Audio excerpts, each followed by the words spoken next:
menjant.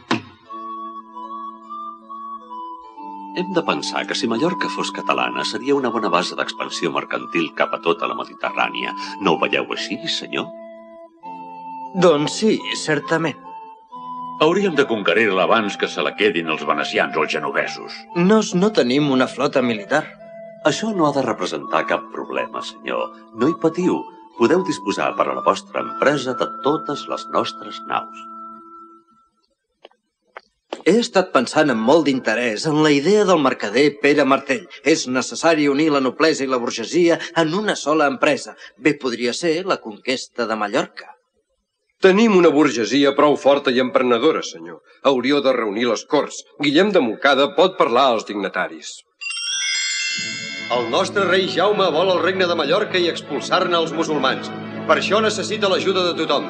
Conquerir Mallorca serà de molta més glòria que conquerir 3 regnes de terra ferma. Què hi dieu? Des d'aquest moment prometo que hi anirem 60 cavallers. Jo, en honor Sánchez, prometo que anirem vos amb 100 cavallers i lluitaré fins que Déu us faci guanyar. Vider un oculi mei salutare tu. Què? Ho veieu? Jaume I va aconseguir una cosa que semblava del tot impossible. De la platja de Salou, de Cambrils i de Tarragona van salpar 150 vaixells. L'objectiu era treure els musulmans de Mallorca. El desembarcament es va produir a la platja de Santa Ponça. El rei Jaume, des de la nau capitana, observava seriosament el moviment de les seves tropes.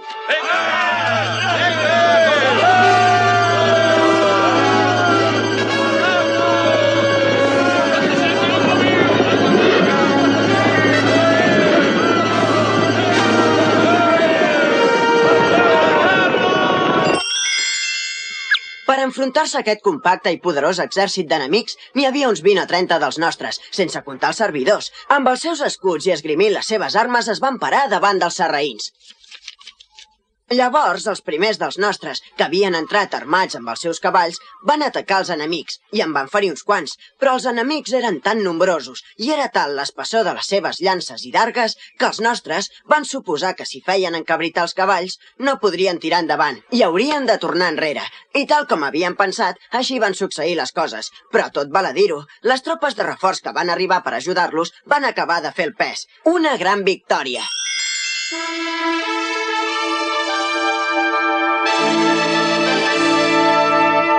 Nobles cavallers i pobladors, hem estat aquí 14 mesos. La terra no ha de témer res i nosaltres ens n'hem d'anar.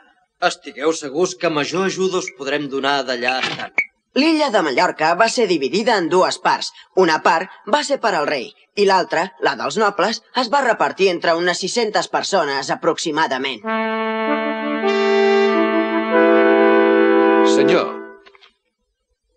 ja que Déu us ha guiat també en el fet de conquerir l'illa de Mallorca als musulmans, estic segur que us guiarà igualment amb el regne de València. Molt bé, estimat Hug. Esperem que Déu us escolti. A veure, quina informació teniu dels enemics, benvolgut Blasco? Malgrat la gran lluita que hi ha hagut, la presa de Morella m'ha demostrat la feblesa dels musulmans. I va ser així mateix. Van conquerir Borriana l'any 1233 i després Peníscola, Castelló i d'altres poblacions. Després d'haver estat conquerit gran part del nord del regne amb la presa d'Ares i Morella i que havia evolucionat amb un esperit global de reconquesta, Jaume I va convocar les Corts Generals catalanes i aragoneses a Montsó. La confederació de tots 2 regnes va sancionar l'ajut suficient per escometre la presa de la ciutat de València. Amb tota fermesa us haig de dir que no tornaré a passar el riu Ebre fins que la ciutat de València no hagi estat conquerida.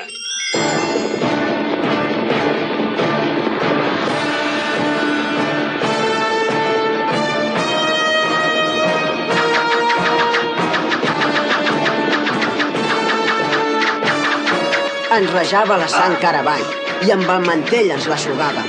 Veníem rient perquè ningú no s'espantés. Endavant!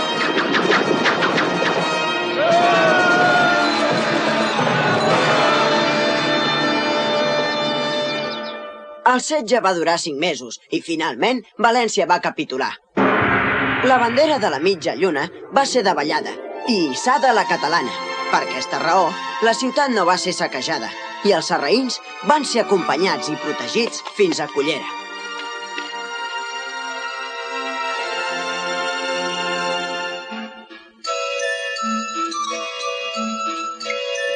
El repoblament de tots aquests territoris es va fer principalment amb gent que venien de Lleida i de Tortosa.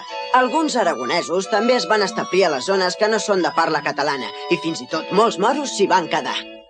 Jaume I va arribar fins a Múrcia, però, per tractats entre cristians, la va cedir al rei castellà Alfons X el Savi.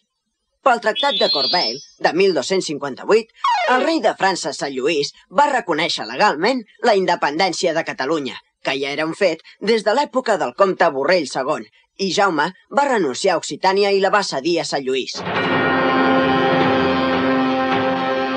A l'edat de 68 anys, Jaume I el Conqueridor va abdicar.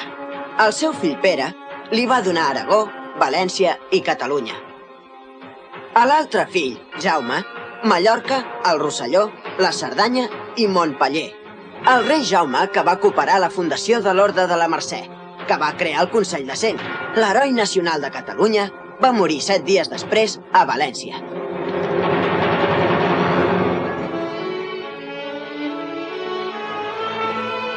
L'expansió catalana es farà cap a la Mediterrània i Barcelona serà un gran nucli. Ramon Llull, trobadors com Cerverí de Girona i el mateix rei amb la seva crònica van fer que Catalunya visqués un gran moment de progrés en la seva llengua i cultura.